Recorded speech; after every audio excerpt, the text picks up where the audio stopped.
जब हमारे ये संदेह खत्म हो गए तो समझो हमारी हाजिरी शुरू हो गई। जब तक ये संदेह, क्योंकि वो तो सब एक ही है, विष्णु ब्रह्मा महेश, वो जो सृष्टि में आप जिसको मान करके भाव बन रहा है आप उसको मानते रहिए, वो सब एक हैं। अगर आपने भाव नहीं बना तो फिर आप किसी को भी मान रहे हो, उनका अपमान कर रहे हो। मैंने अभी वो लोग वो दुकानदारी चला रहे आजकल ये डिपार्टमेंट बना के, अब वो क्या बोल रहे, अरे बोला ये शिव वो शिव नहीं है, तो बोला फिर कौन सा, बोला वो शिव बिंदु है। तो मैंने को एक सवाल किया ऐसे ही, बोला महाराज हमारे गुरु बोल रहे हैं वो शिव बिंदु है। मैंने कहा वो अंधेरे में बैठे हैं, वो शिव, उसका नाम शिव बिंदु भी है, जो मर्जी नाम रख दो उसको, वो तो नो टेंशन। तो ये तो गुमराह करने वाली बात है, वो एक ही है।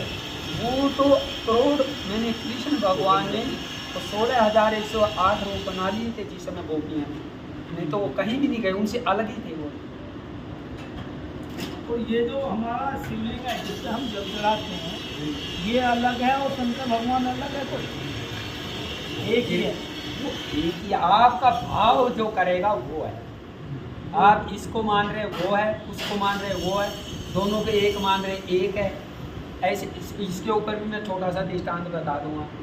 मैंने एक बार महात्मा इकट्ठे हुए ऊंची डिग्री के, फुल डिग्री के, तो उनमें उनके जो गुरु थे बोला भाई चेक करो। आजकल तो कोई चेक करने वाला है नहीं, जो पैसे बाकी ज़्यादा बनाने लगा, पैसे कमाने लगा, वही गुरु। मतलब गुरु भी बोलेगा ठीक है यार बढ़िया साधन चल रहा है, उनको क्या बोला। लेकिन पहले क्या था कि आत्मज्ञान के ऊपर उसको जवाब देना है, भगवान से डरते थे। तो अब उसने बोला भाई इनको चेक करो कोई कच्चा तो नहीं रह गया। तो वो गोरा कुम्हार जाति से, तो उसने सबको शिव को बजाया। तो अब नामदेव क्या बोले, उसने मुंह बुला दिया, बोला कि नामदेव कच्चे हैं, बाकी तो सब ठीक है।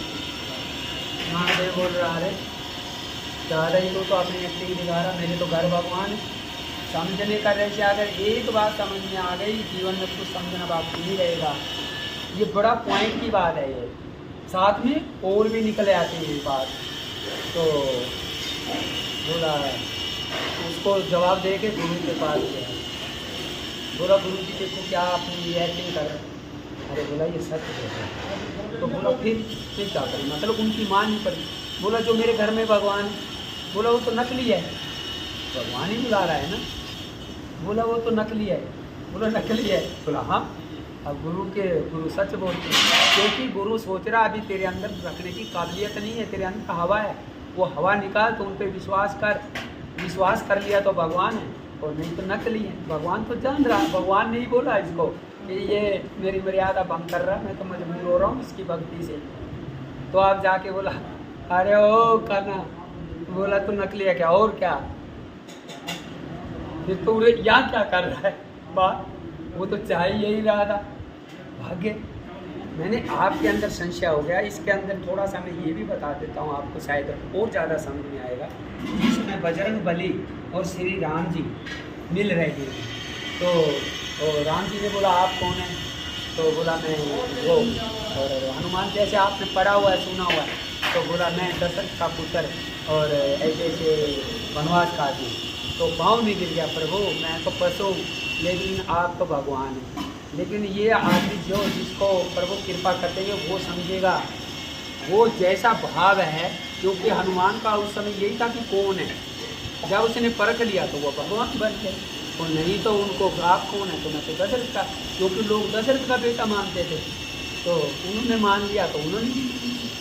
तो ऐसे के अंदर बोला विनोबा टीचर के पास जाओ आप, वो आपकी समस्या का हल करेंगे। तो अब उसने सोचा मेरा तो जीवन गया, क्योंकि आनंद तो लग ही गया था, अरे ये तो आफत आ गई, वो तो फट गया।